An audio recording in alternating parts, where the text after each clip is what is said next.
Good morning. It's lovely to connect with you today. My name is Leanne Peters and I'm from templeofbalance.com.au, Temple of Balance on Facebook and Temple of Balance on YouTube. And I'm here to pull some cards and share some guidance for Thursday and Friday. That's the 11th and the 12th of January 2024. So I trust this video finds you well.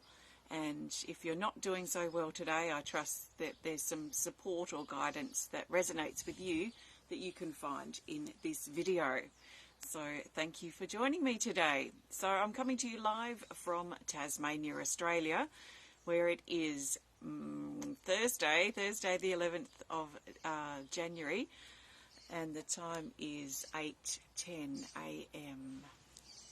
So I want to send out a big extra special welcome to my Temple of Balance patrons, my Pillar of Light members, and all of those of you who support my work through my website. Thank you so much for your support.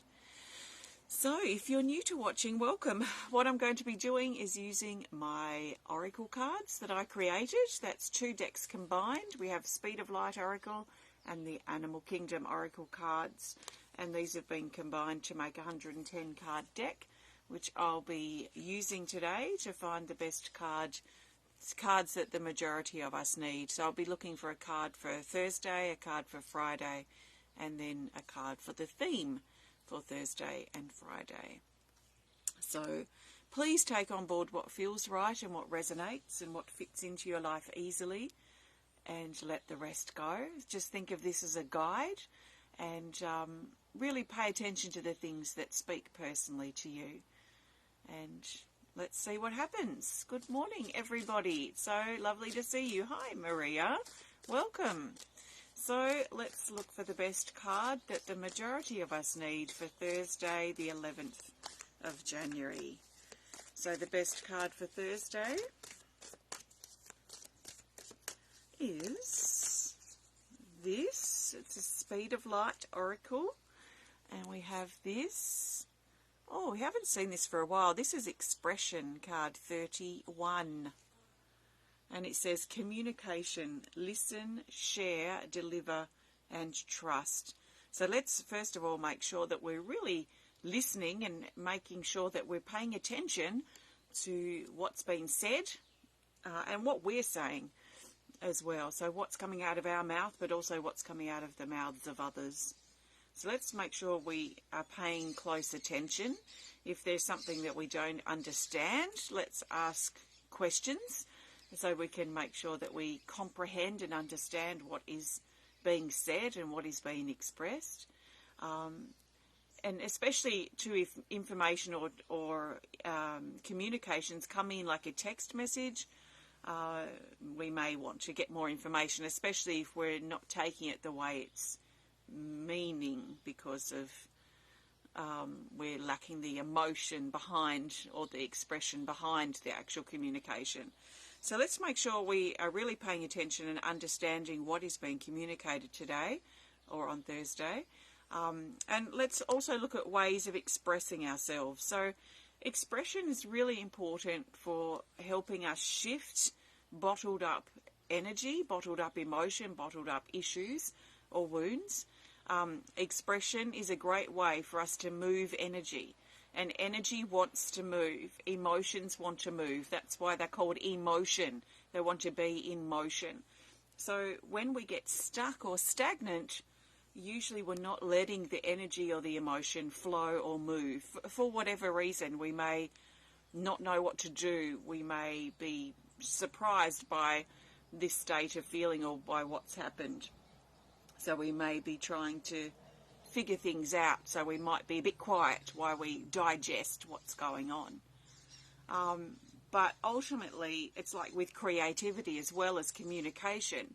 This energy of expression is so very important to keep the energy going and keep the energy moving. So we might, for example, feel a certain state like anger, something intense. And if we bottle that up, then it's going to just fester and fester and fester inside us. But if we can find a constructive way of expressing that through perhaps creativity, through maybe journal writing or some form of expression, then we get that energy, that emotion moving, and then it turns into a new emotion, which might be gratitude or relief or something like this. So if we want to keep things moving in our life, if we want to stay in the flow, then expression and moving energy, getting it out of our body, is really, really important, if not essential. So think about where you're feeling bottled up and what can you do to express yourself. It could be clearing the air with someone.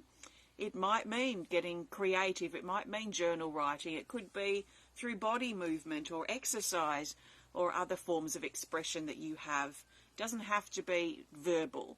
There are many ways of expression.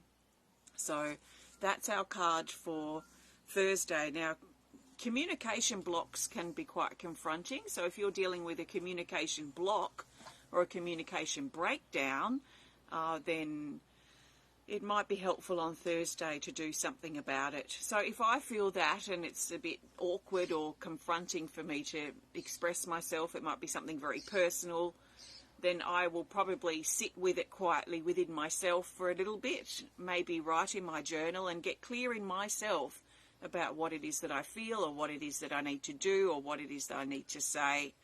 And then that gives me more confidence to be able to speak up instead of freezing up when there might be something that needs to be said. I'm not so much like that now, but I used to be, because I used to be very shy and unconfident in regards to what I have to say.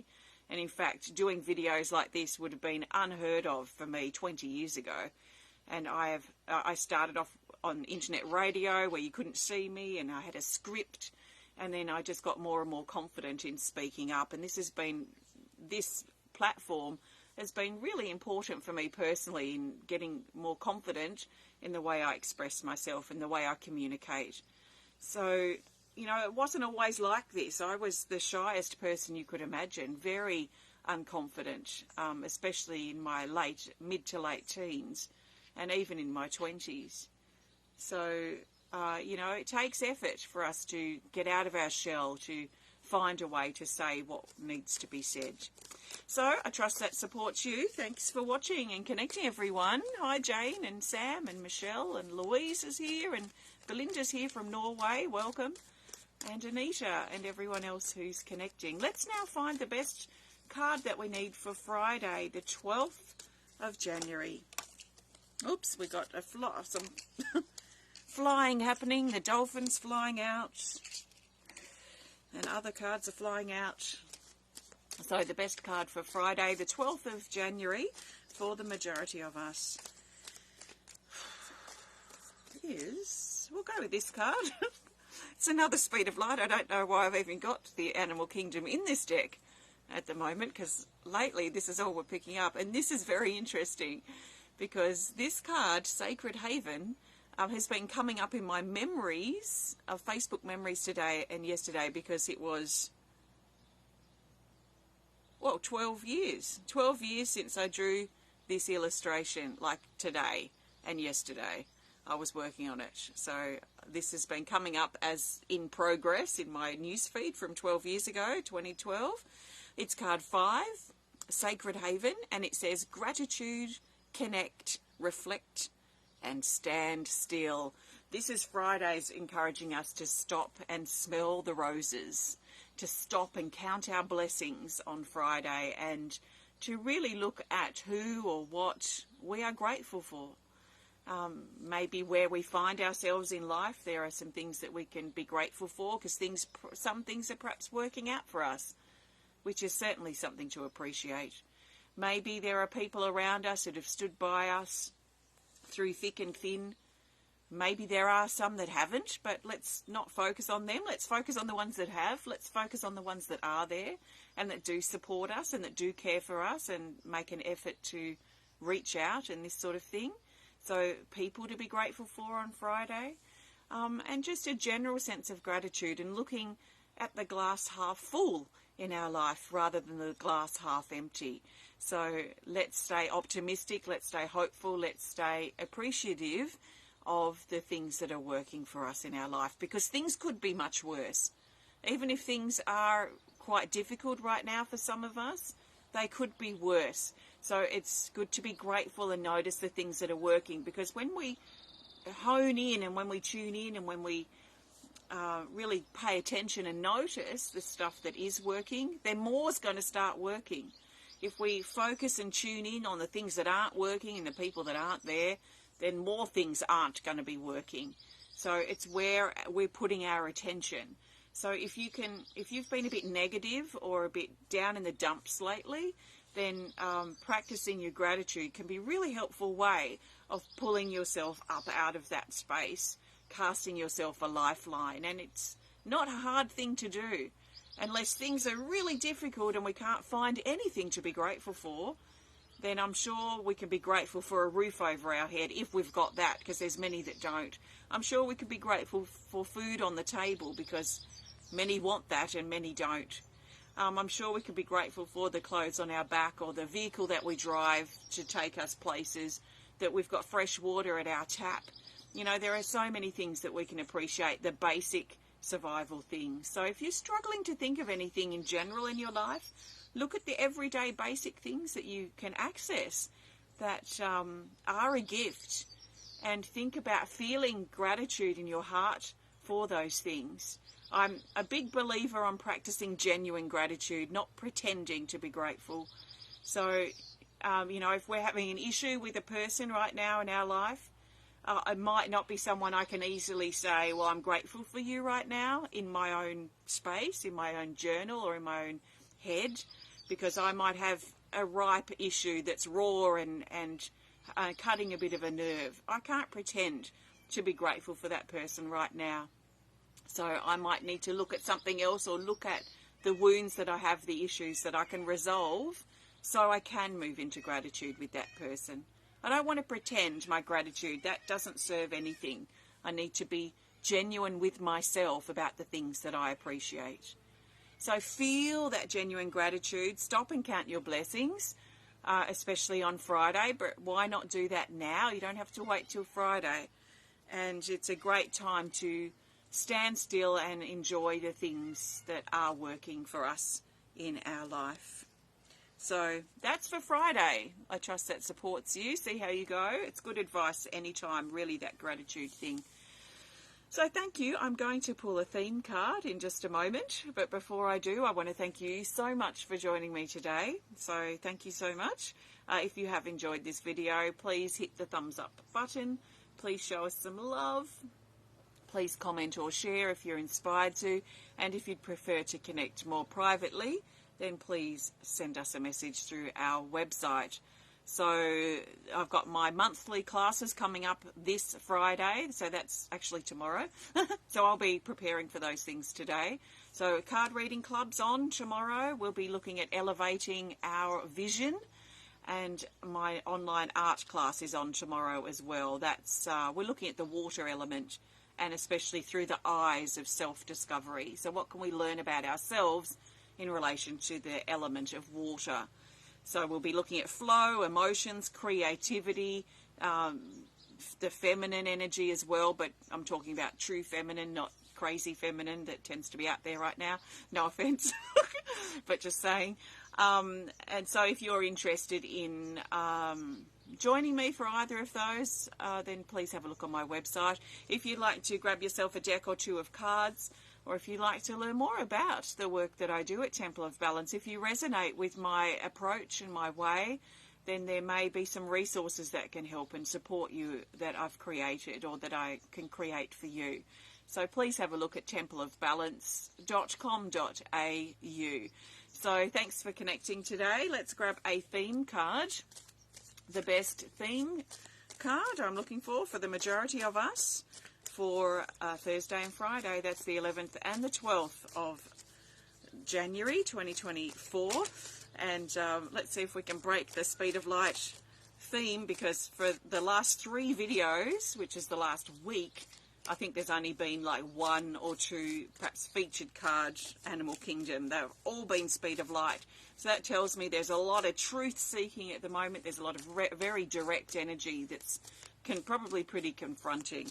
So let's see if we continue with the speed of light theme. The best theme card.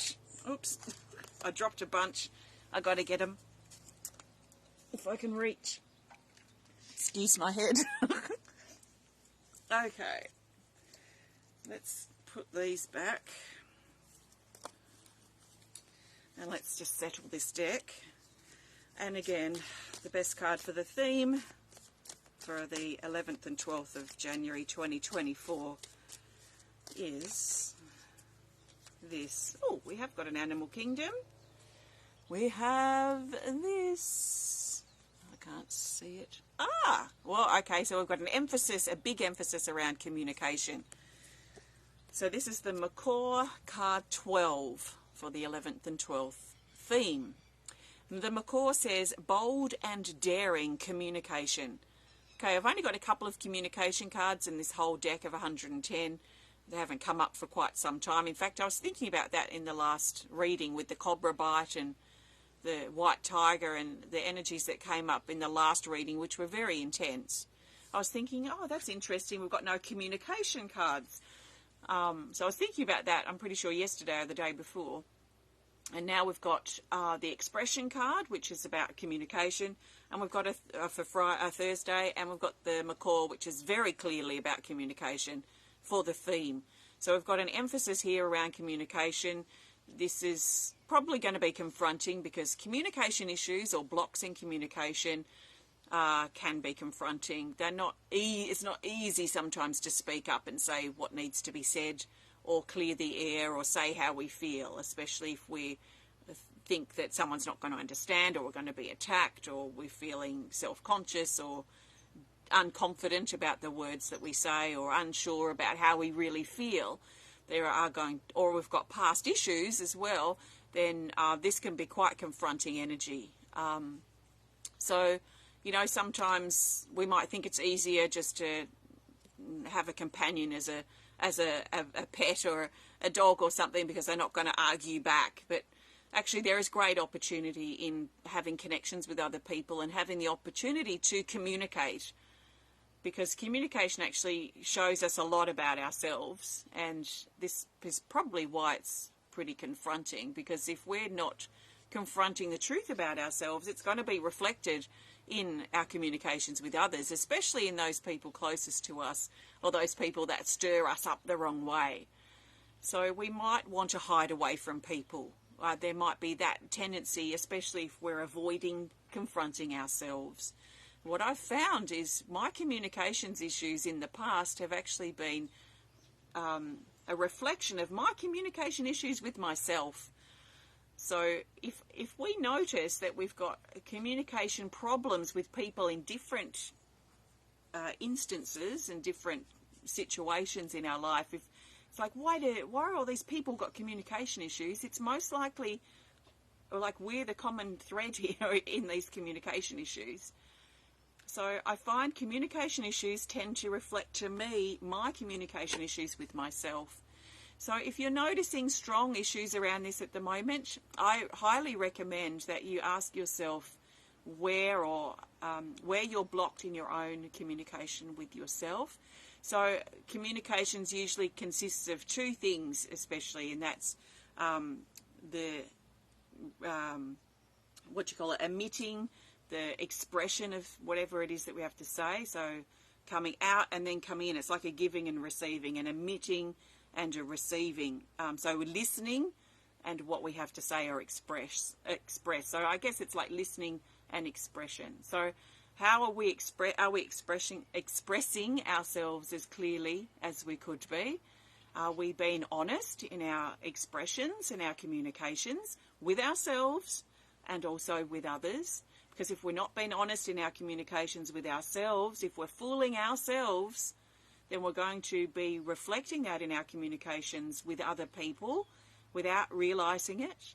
So are we honest in our communications and what we're having to say and express? I keep wanting to say sh for express for some reason, so that's interesting. And also, are we listening? Are we listening to how we feel? Are we listening to what we're saying and thinking and doing? Are we paying attention? Are we listening to what our body needs? Are we listening to the subtle things that we're saying that are actually showing us what our problem is or what our issue is. So communications, although challenging and very, very confronting personally, because they reflect a lot about ourselves, they can be very, very shifting. And it is a way that we get energy moving. So if you've been stuck or stagnant or blocked, then this is probably a big message for you to really pay attention to yourself, what you're expressing and what you're paying attention to as far as listening. Ask yourself questions. I find that really helpful. Where am I blocked with my communications? Why do I feel this way when I could try and communicate with this person? Where did this come from? When did it start? Ask yourself questions and then feel for the answers.